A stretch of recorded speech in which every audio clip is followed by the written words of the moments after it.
नमस्कार दोस्तों, good morning. कैसे हो? आज हम हिंदी साहित्य के का संक्षिप्त वर्णन के बारे में बात करते हैं। हिंदी साहित्य बहुत बड़ी विधा है और उसके अंदर बहुत सारी चीज़ें समाहित हैं जो बहुत 10वीं ईस्वी से चली आ रही हैं और आज भी निरंतर चली आ रही हैं। आज हम उनके संक्षिप्त इतिहास के बारे में थोड़ा सा जिक्र करेंगे, चर्चा करेंगे। आचार्य रामचंद्र शुक्ल ने हिंदी साहित्य के इतिहास को 4 भागों में बांटा है, जिसमें उसके जो 4 भाग हैं वो हैं आदिकाल या पूर्व मध्यकाल, समय सीमा 1050 से 1375। दूसरा रखा है भक्ति काल, जिसको उत्तर मध्यकाल भी कहा जाता है। ये 1375 से 1700 ईस्वी तक माना जाता है। तीसरा रीतिकाल,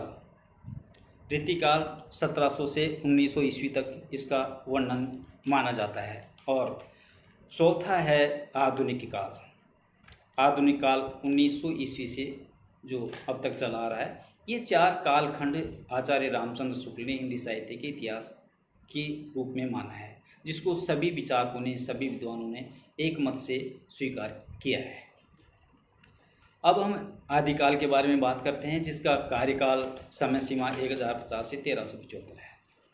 आदिकाल में 2 शाखा बौद्ध संप्रदाय था और बौद्ध संप्रदाय में 2 शाखाएं, हीनयान और महायान। हीनयान शाखा तो वहीं रुक गई, लेकिन जो महायान शाखा है उस महायान से वज्रयान, तंत्रयान, सहजयान, सिद्ध साहित्य और नाथ साहित्य, यहाँ तक वो धाराएँ चली आ रही थी 1050 से 1375 तक। इसके अंदर तंत्र विद्या, नाथ संप्रदाय, नौनाथ, 84 सिद्ध, बहुत सारी चीज़ें इसके अंदर आ गई। इसका विस्तृत वर्णन हम आगे करेंगे। अभी मैं इनके बारे में संक्षिप्त विचार व्यक्त कर रहा हूँ। दूसरा है भक्ति काल। भक्ति काल का जो कालखंड है, जो समय सीमा है, वो 1375 से 1700। भक्ति काल में धाराएं 2 भागों में बटी, सरगुण भक्ति धारा और निर्गुण भक्ति धारा। सरगुण भक्ति धारा के अंदर भी 2 भाग हुए, एक राम भक्ति धारा, एक कृष्ण भक्ति धारा।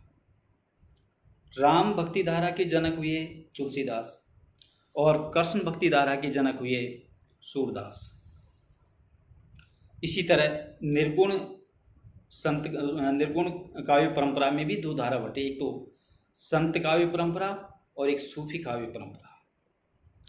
संत काव्य परंपरा के जनक माने गए कबीर को और सूफी काव्य परंपरा के जनक मलिक मोहम्मद जायसी, जिन्होंने पद्मावत की रचना की।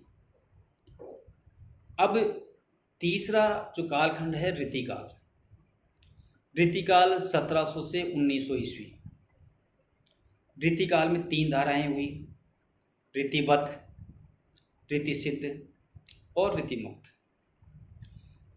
रीतिबद्ध के जनक माने जाते हैं चिंतामणि। रीति मुक्त के जनक माने जाते हैं घनानंद और रीति सिद्ध के जनक माने जाते हैं बिहारी। चौथा कालखंड आता है आधुनिक काल। आधुनिक काल 1900 ईस्वी से, वैसे तो ये 1857 से शुरू हो गया था भारतीय युग से, लेकिन इसको फिर भी 1900 से अब तक कंटिन्यू लगातार माना जा रहा है। अब आधुनिक काल में सबसे पहला युग आता है भारतेंदु युग, भारतेंदु हरिश्चंद्र युग।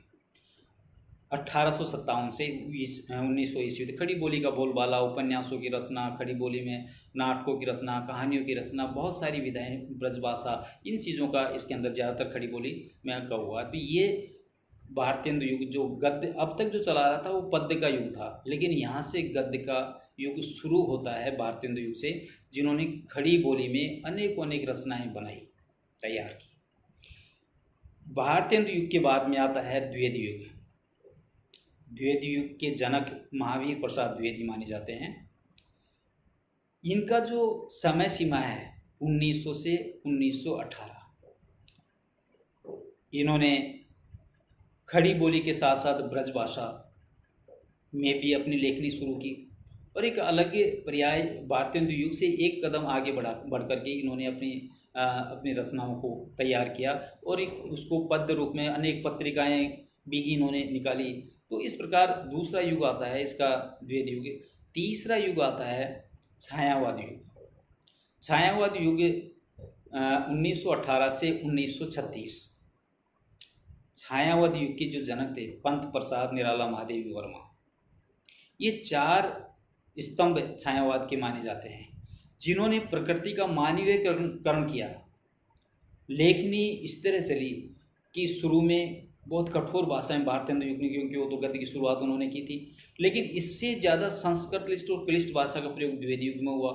लेकिन उस कठिन भाषा को सरलीकरण जो किया वो इन 4 स्तंभों ने किया जो छायावाद में आकर किया। प्रकृति का मानवीकरण, मनुष्य के हाव भावों के अनुसार प्रकृति का बदलना, प्रकृति के हर चित्रण को मनुष्य के सुख दुख से देखना, ये सारा का सारा छायावाद युग में चला। छायावाद के बाद में आता है प्रगतिवादी युग।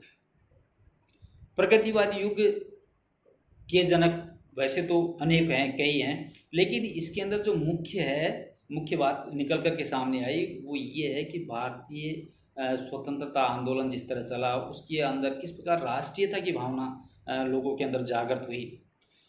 अपनी लेखनी के माध्यम से कवियों ने, लेखकों ने इस तरह समाज के अंदर एक बहुत ठोस आधार अपनी लेखनी के द्वारा लगाया ताकि लोग जागृत हो सकें, जन जागरण में रुचि दिखा सकें। और उस जन जागरण की रुचि के परिणाम स्वरूप 1947 में हमारा देश आज़ाद हुआ। इसमें शिविर सेनानियों का योगदान है ही, आंदोलनकारियों का योगदान है, बहुत सारे लोगों का योगदान है, लेकिन कहीं न कहीं लेखनी का भी योगदान इसके अंदर मौजूद है। प्रगति युग के बाद में प्रयोगवादी युग।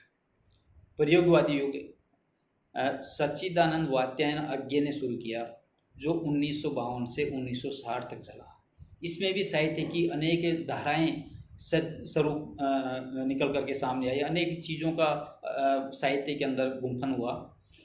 प्रयोगवादी युग के बाद में साठोत्तरी कविता, जिसको नई कविता के नाम से जाना जाता है। साठोत्तरी कविता, नई कविता वो कविता है जो जिनके अंदर उन चीज़ों को लिया गया जो आम जन से जुड़ी हुई हैं। भाषा का भी सरलीकरण हुआ और उसके अंदर जो चीज़ों को लिया गया वो उस समय के समसामयिक परिवेश में क्या चल रहा था, समाज के अंदर क्या विकृति आ रही थी, समाज के अंदर क्या अच्छाई आ रही थी और समाज किस दिशा में जा रहा था। कवियों ने उन सारी चीज़ों को अपने लेखनीबद्ध किया, अपनी कविताओं के माध्यम से जनता तक पहुंचाया और साहित्य में एक सोपान को और जोड़ा। इस तरह ये हिंदी साहित्य का एक संक्षिप्त वर्णन है। इसका विस्तृत वर्णन एक एक अध्याय के द्वारा हम आगे करेंगे। नमस्कार।